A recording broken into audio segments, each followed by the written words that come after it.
ইটালির রাষ্ট্রদূত যেখানে আছেন তার সাথে আমার কথা হয়েছে যে তারা 2-3 জন অতিরিক্ত লোক তাদের দেশ থেকে আসছেন এখানে মিশনে কাজ করার জন্য, এসে যাচ্ছেন। আসলেই তারা তাদের গতি বাড়বে। এবং দ্বিতীয় যে বিষয়টা সেটা হলো যে তারা যে ভিসা কেসগুলো ক্লিয়ার হয়েছে সেটা প্রতিজ্ঞা করেছেন যে তারা এই ডিসেম্বরের মধ্যে এটাকে সবগুলি ভিসা দিয়ে দেবেন।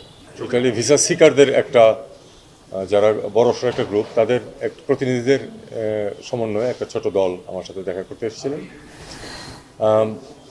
তাদের অবস্থানটা আমরা জানি আগে থেকেই। তো আমরা কি করছি এবং কি করতে পারি এটা আমরা তাদেরকে বলেছি। একটি বিষয় খুব আমি তাদেরকে, আমার মনে হয় তারাও জানেন, আমি তাদেরকে বলেছি সেটা হলো যে ভিসা দেয়া বা না দেয়া কিন্তু একটা দেশের সার্বভৌম অধিকার। এটাতে আমরা বলতে পারবো না যে কেন ভিসা দেওয়া নাই বা দিয়েছে কেন, এটা জিজ্ঞেস করা যাবে না। এটা তারা তাদের একটা, কিন্তু আমাদের এখন যে বিষয়টা সেটা হলো যে দীর্ঘদিন এটাকে আটকে আছে অনেক দিন যাবৎ, এবং 20,000 কেস ক্লিয়ার্ড হয়েছে রোম থেকে। সেই ভিসাগুলো দেওয়ার অগ্রগতি খুবই কম।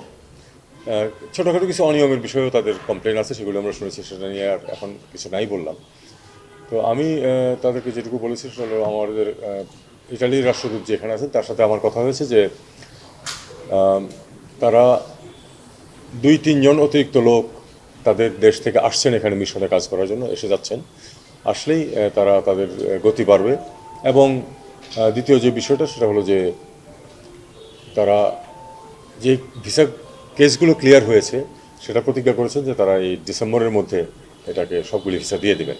গরম গরম রুটি, সাথে সুজির হালুয়া, দুর্দান্ত জুটি, তীর আটা ময়দার সুজি, কারণ তীর ছাড়া আমার চলেই না। তবে ডিসেম্বরের মধ্যে তো একদিনে তো সবগুলি ভিসা দেবেন না, কাজে এখন থেকেই শুরু করতে হবে, এবং শুরু করেছেন তারা। গতি এখনও কম, আমরা চেষ্টা করব যে এই গতিটা যাতে বাড়ে, যাতে করে আসলেই 20,000 ভিসার বা তার কাছাকাছি অন্তত যেন এই বছরের শেষ নাগাদ ইস্যু হয়ে যায়। বাকিগুলো আর একটু সময় লাগবে। এটা আবার যারা ভিসা প্রার্থী যারা, তারাও সেটা জানেন এবং তারা সেটা মেনেও নিয়েছেন, কিন্তু তারা বলছেন যে অগ্রগতি হলে আমরা আশা করতাম যে পরবর্তী 3 মাস 6 মাসে আমাদের এটা শেষ হবে। আমরা সেদিকেই চেষ্টা করে যাচ্ছি, দেখা যাক কতটুকু করা যায়। আমরা একটা কথা আমি তাদেরকে বলেছি, সেটা হলো যে আপনারা যদি মিছিল মিটিং করেন, ঘেরাও করেন, তাতে আপনাদেরও কোনো লাভ হবে না, আমাদের কোনো দেশেরও কোনো লাভ হবে না। কারণ যদি তারা ভয় পায় তাহলে বরং আরও লোকজন হয়তো চলে যাবে, সেক্ষেত্রে দেখা যাবে যে আপনাদের ভিসা ইস্যু হচ্ছেই না। তারাও এগ্রি করেছেন যে আসলে তাদেরকে এটা অ্যাভয়েড করার চেষ্টা করতে হবে। এখানে কোনো পরিস্থিতি একটা উদ্ভব করলে কোনো লাভ নেই, জোর করে তো আমরা ভিসা আদায় করতে পারবো না।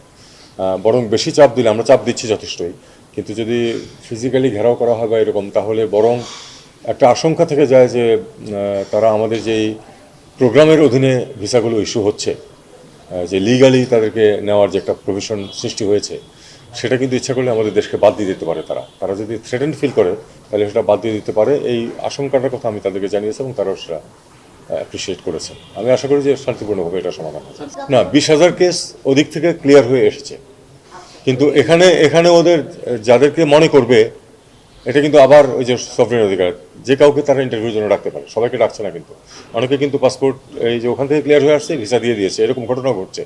আরেকটি কমপ্লেন তাদের যেটা আছে সেটা হলো যে সিরিয়াল ভঙ্গ হচ্ছে, এটাও একটু অভিযোগ আছে ওনাদের। আমরা এটাও চেষ্টা করছি যে সিরিয়ালি যারা আগে দরখাস্ত করেছে তাদের কেসটা যেন আগে হয়, এই চেষ্টা করছি।